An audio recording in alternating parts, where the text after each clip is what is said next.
Luis, mañana son las PASO. Se juega un modelo, a mi entender, todavía autoritario. Si no sucede eso, va a haber un choque muy fuerte entre Cristina y Alberto, entre la Campo y Alberto. Este sábado 20:30 visitamos a Luis Majul y nos cuenta cosas que muy pocas veces contó.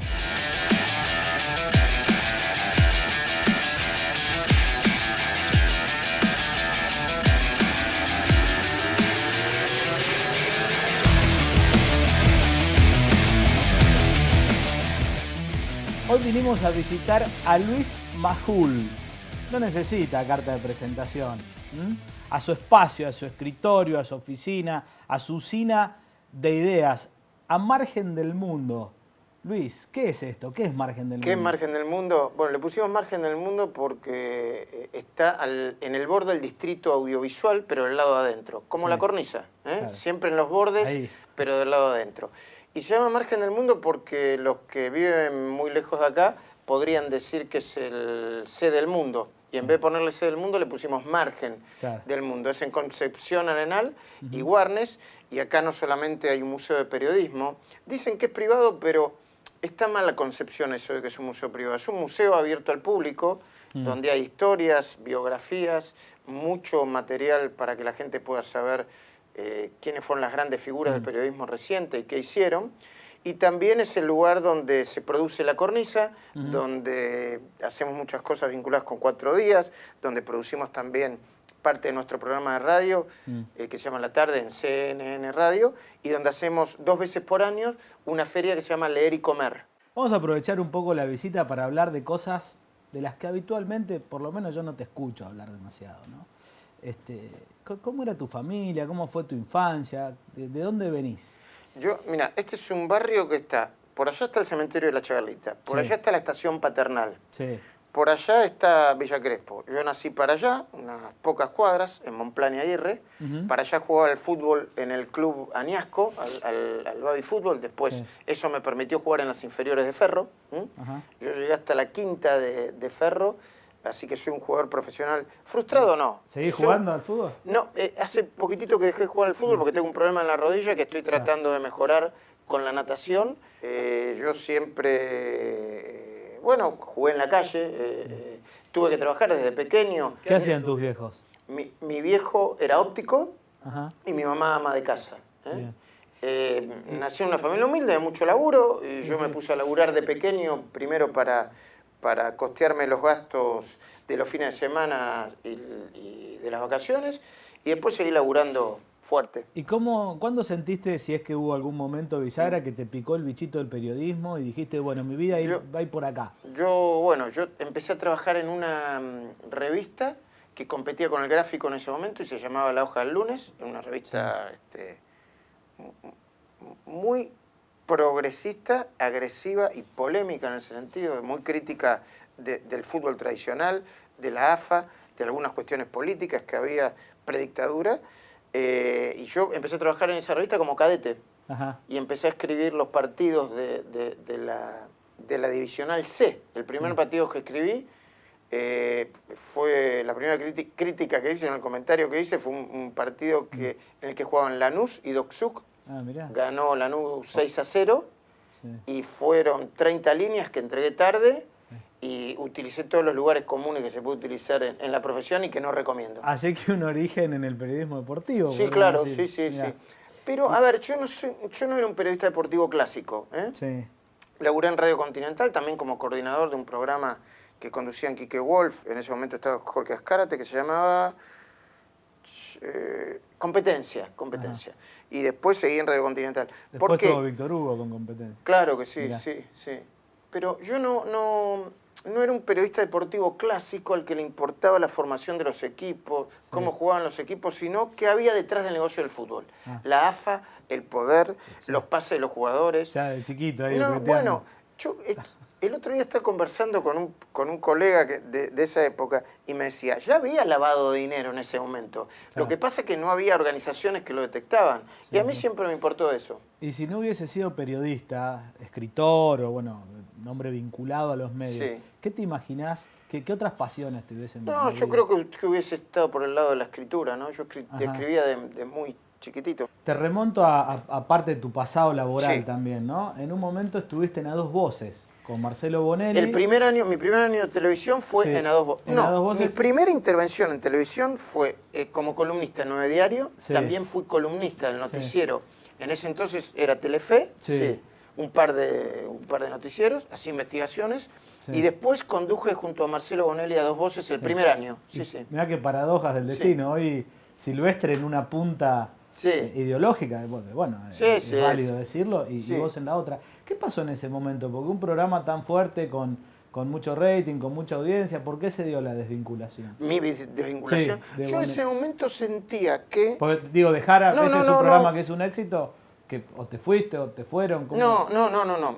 Decidí yo irme y tenía razones que yo creo que los que estaban en ese momento saben perfectamente. Sí. En ese momento el grupo Clarín era un grupo muy grande y al mismo tiempo era un grupo que te asfixiaba. Era como una Matrix que si vos querías tomar decisiones propias y ser más audaz, más creativo, más individualista y más arriesgado, era bastante complicado hacerlo. Claro. Tenías que seguir una línea, someterte. Claro. Someterte, yo no digo en el más sentido, no era, era una estructura que en ese momento yo creo que te chupaba, y yo me fui por eso. De hecho armaste, corregime, ¿no? Pero una estructura independiente que es tu productor, y vos vas con tus productos, donde de alguna manera en algún momento te pones el sombrero de empresario también, pues tenés una organización. Te pregunto, en ese esquema de hacer periodismo, donde indudablemente hay una relación comercial con los sponsors, con los gobiernos, por más que no lo manejes vos. ¿Eso condiciona o no necesariamente? Ahora te Cuando vos sos dueño de tu propio negocio. No, ahora te respondo porque tiene una razón de ser eso. Sí. Yo sentía que trabajando en A Dos Voces me iba a ir bien, iba a subir en una escalerita mecánica donde probablemente en el futuro podía haber conducido el noticiero Telenoche. Me llevó a una escalera mecánica, pero que dependía demasiado de otros. Sí. Yo ya en esa época había publicado mi primer libro, ¿Por qué cayó Alfonsín? Y había publicado mi segundo libro, Los dueños de la Argentina. Y yo con la publicación de los libros entendí algo vinculado a la autonomía y la libertad. Cuando vos sos autor de un libro, tenés normalmente, porcentaje más, porcentaje menos, el 10% del precio del tapa, del 8 al 10%. Cuando tenés el 10% del precio de tapa, sos de alguna manera el socio minoritario de un producto que es bastante importante, si vos lo haces importante. Claro. Cuando yo publiqué mis libros, yo los escribí, los defendí, los investigué, los empujé y fueron muy exitosos. Y eso me permitió tener ingresos, yo diría extraordinarios, para lo que ganaba cualquier periodista en ese momento. Yo entendía que si yo seguía la escalera mecánica de ser un periodista, un muy buen periodista, que estaba en la burocracia de los grandes medios de comunicación, me iba a ir bien, pero no iba a ser yo. Claro, porque esto es una decisión, ¿no? Periodistas de talla, importantes, que forman opinión, pero están dentro de un esquema con un sueldo, digamos. Sí, claro, no soy despectivo, pero es así. Independientemente de eso, me había pasado otra cosa, que era que yo trabajaba en Radio Continental también, y ya había ruido entre mi trabajo en Radio Continental, que era de otro grupo, y el Canal 13. Claro. Entonces yo siempre quedaba en el medio de decisiones que yo podía, cuyo control prácticamente era nulo. Entonces yo dije, quiero controlar mi propia vida, mi propio destino profesional cada vez más. Es mucho mejor formar una productora, generar muy buenos productos y hacer que los grandes medios te contraten o generar tus propios productos y ponerlos en el aire, porque ya en determinados casos no necesitas ni que los medios te contraten, los medios te vienen a buscar. Claro. Es mucho mejor eso que depender de un salario, aunque sea altísimo, porque eso mejoraba mi autonomía y mi independencia. La verdad que no me equivoqué. Ahora, sobre lo comercial, yo nunca me puse lo comercial por encima de lo profesional. Porque cuando vos pones lo comercial por encima de lo profesional, terminás siendo más un comerciante que un periodista que defiende el contenido y el oficio. Yo siempre he defendido los contenidos. Y cuando vos haces contenidos buenos, las empresas Los que publicitan te vienen a buscar. Y cuando te vienen a buscar, con todo el respeto del mundo, para publicitar, no necesito atenderlo yo. Claro. No en el sentido de que sea despectivo y no pueda recibir una persona que quiera verme. En el sentido que yo puedo tener la independencia suficiente como para criticar a un anunciante. Lo he hecho infinidades de veces. A los organismos públicos que ponen pautas en los programas que más miden, y lo he hecho infinidad de veces, y eso al mismo tiempo no me quita la autonomía. Claro. Vamos a hacer un repaso por tus libros que han sido bestsellers, de los más vendidos de periodismo, ¿no? De libros periodísticos. Las editoriales, en su momento Random, que era Sudamericana, y Planeta, cuando miden la cantidad de libros, cada tanto me dicen que soy el periodista, escritor de no ficción más vendido, periodista vivo, más vendido, porque con los dueños de la Argentina 1 y 2 llegamos a vender en el acumulado y con el tiempo más de 1 millón de ejemplares. Impresionante. Luego... hacemos un ping-pong. Dale. Arrancamos por el principio, ¿no? Sí. ¿Por qué cayó Alfonsín? Sí. ¿Esas fuerzas siguen teniendo vigencia hoy y pueden amenazar a un gobierno? Los grupos económicos, las corporaciones siempre. Mira, las corporaciones pueden amenazar un gobierno porque los gobiernos en la Argentina, aunque sean mayoritarios, son naturalmente débiles. Cuando yo escribí ¿Por qué cayó Alfonsín?, esbocé por primera vez cómo se mueve el poder permanente en la Argentina que trasciende los gobiernos. Y ahí me llevas a los dueños de la Argentina. Ese es el poder permanente. ¿Siguen siendo los mismos?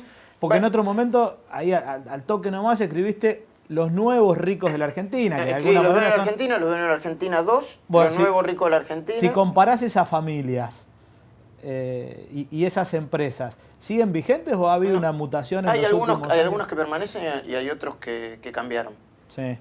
Los que permanecen de la primera etapa de los dueños de la Argentina 1 son Techín, Bunge Board, se modificó y se transformó y se achicó en el sentido que yo lo había presentado.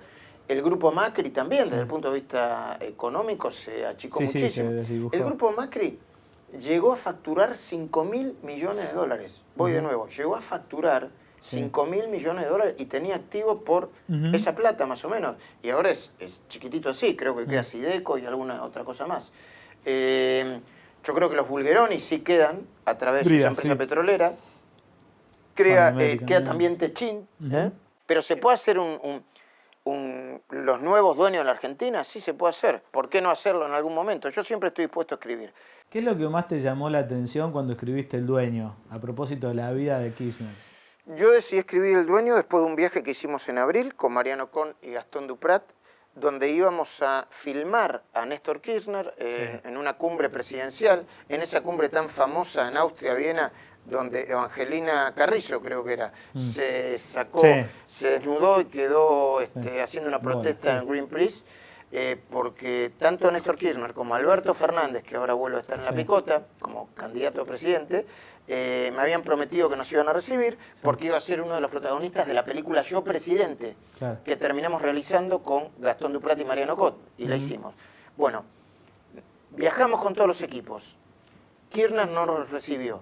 Y yo en ese mismo instante me di cuenta que el vínculo de Néstor Kirchner con el periodismo y con todo lo que lo contradijera o que lo criticara iba a ser muy traumático. Ahí te hizo un clic. Ahí empecé a pensar El Dueño, lo terminé de escribir en 2009 y bueno, también fue un libro que llegó a vender 400.000 ejemplares en ese momento. Ahora debe estar vendiendo por goteo mucho más. ¿No te agota a veces seguir con algunos periodistas dicen la autopsia del kirchnerismo, ¿no?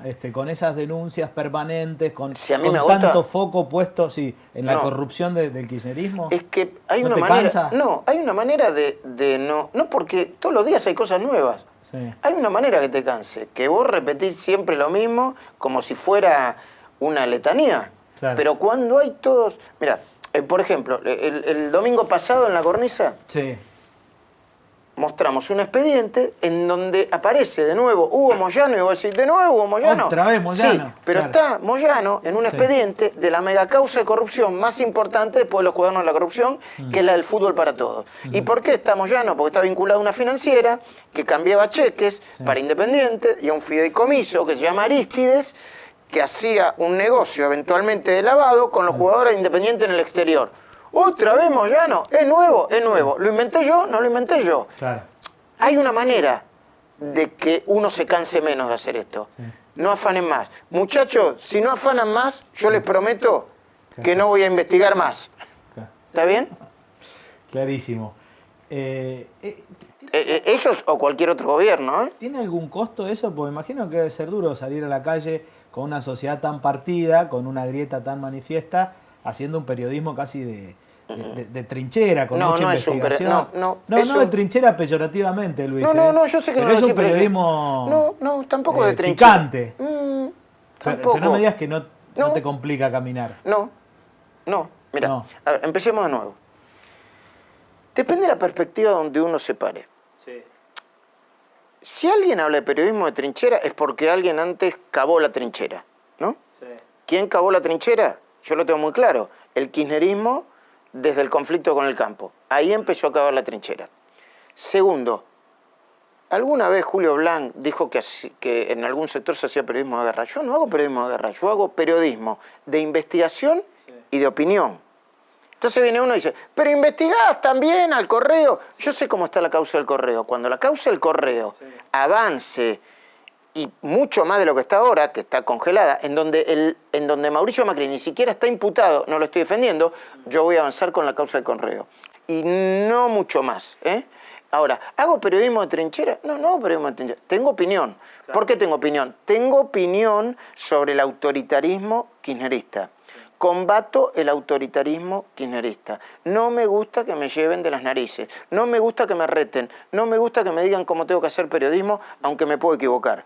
A eso sí, contra eso sí confronto. Pero trinchera, nada. Y cuando te dicen, obviamente, el espacio kirchnerista, que haces periodismo militante, cuando te pintan de amarillo, ¿cómo reaccionaste? ¿Duele un poco? No, me parece que forma parte de su naturaleza. Sí. Ellos necesitan convertirme en una cosa que no soy para justificar lo que ellos sí son. ¿Entendés? Ahora, con el cambio de dialéctica, si querés, del espacio nuevo, ¿no? Fernández, con un Alberto por ahí un poco más amigable, o al menos en la forma. ¿Vos crees que el kirchnerismo que se viene, si ganase la elección, es parecido al de antes o hay un refreshing y hay un salto de calidad en ese espacio? Yo no estoy seguro, creo que hay que ver.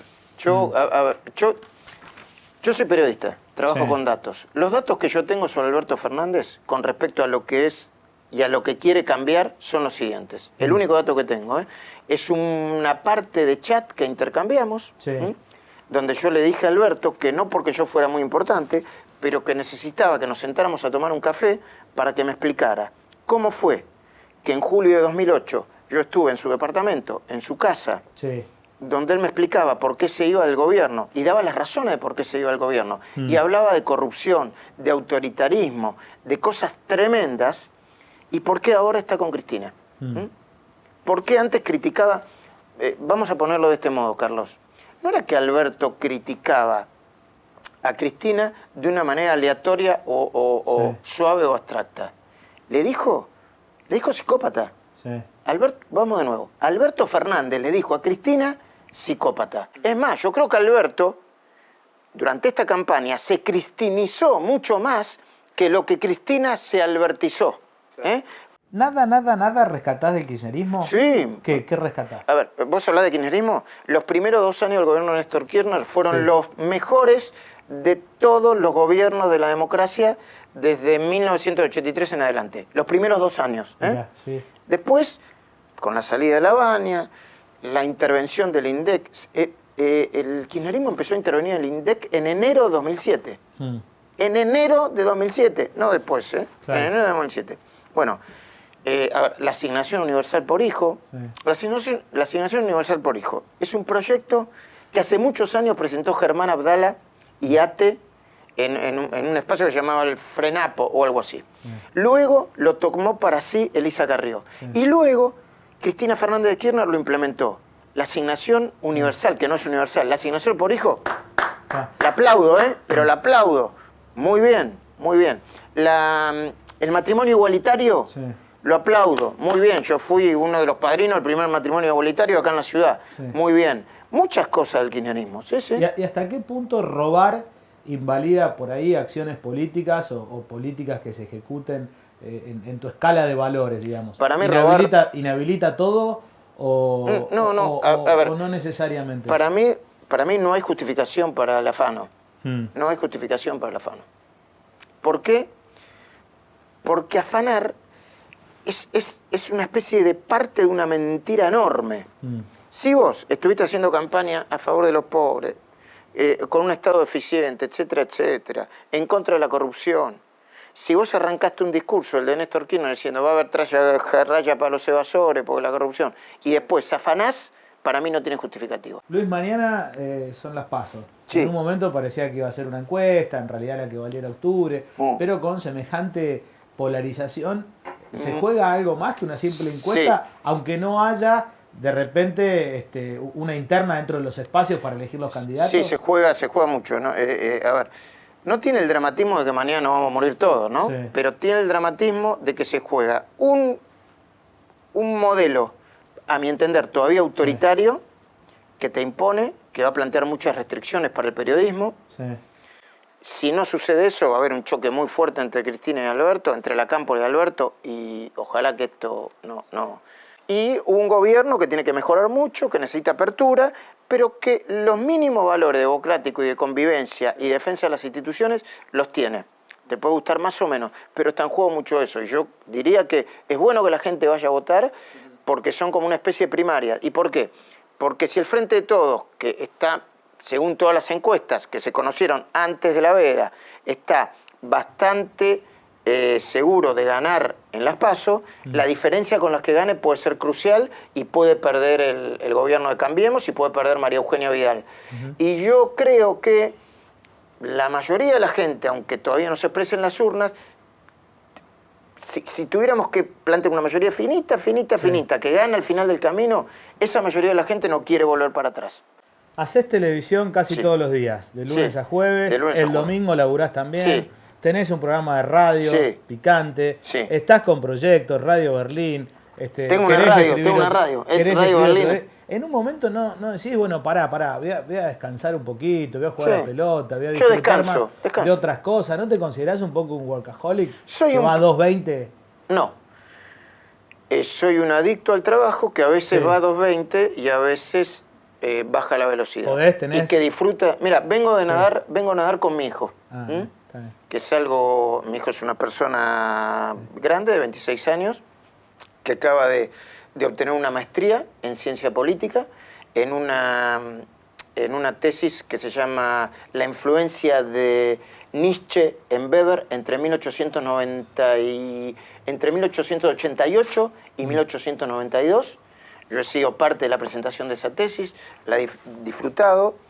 Algunos hiperkirchneristas se ríen porque creen que es un demérito que mi hijo no piense como yo, porque no piensa como yo.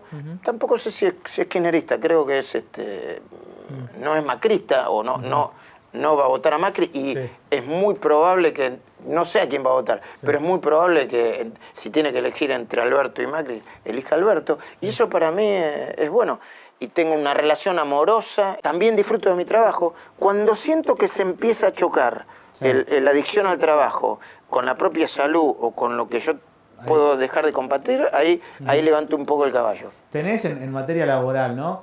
Sueños todavía que te queden por hacer, proyectos en la cabeza. Tengo un libro cuyo material ya tengo muy compacto y completo, que tarde o temprano lo voy a publicar. La editorial Planeta me está convenciendo para publicar en los próximos días, si puedo llegar a editarlo, un libro con mis columnas y actualizados y con un prólogo y un epílogo nuevo. Es probable que lo haga. Mi editorial se llama Margen Izquierdo, pero mis libros no los publico en Margen Izquierdo porque no estaría muy bien. Planeta me está planteando esto. Y tengo sueños de hacer una película y estamos pensando con un grupo de personas brillantes y creativas un proyecto de medios que si nos sale bien va a ser, yo creo que va a ser el gran medio del presente y el futuro en la República Argentina. Luis, gracias. Gracias a ustedes. Muchas gracias. Luis Majul, señoras y señores, bueno, una charla placentera y con muchas cosas que uno de repente al menos yo, no sabía de este gran periodista argentino. Nosotros nos reencontramos el próximo sábado, 20:30 por A24.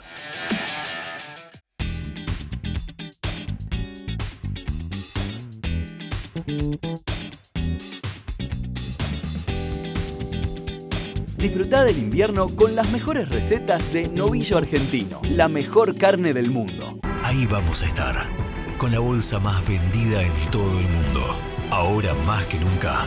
Y pesa Silo. Porque sos de la tierra donde se amasan los sueños. Sueños del granero del mundo. Un granero del mejor trigo. Trigo que cuidan estas manos sabias. Manos que trabajan nuestros campos. Campos que tienen la mejor tierra. Tierra que nutrimos con urea. Somos de la tierra del alimento. Y en ese origen está todo.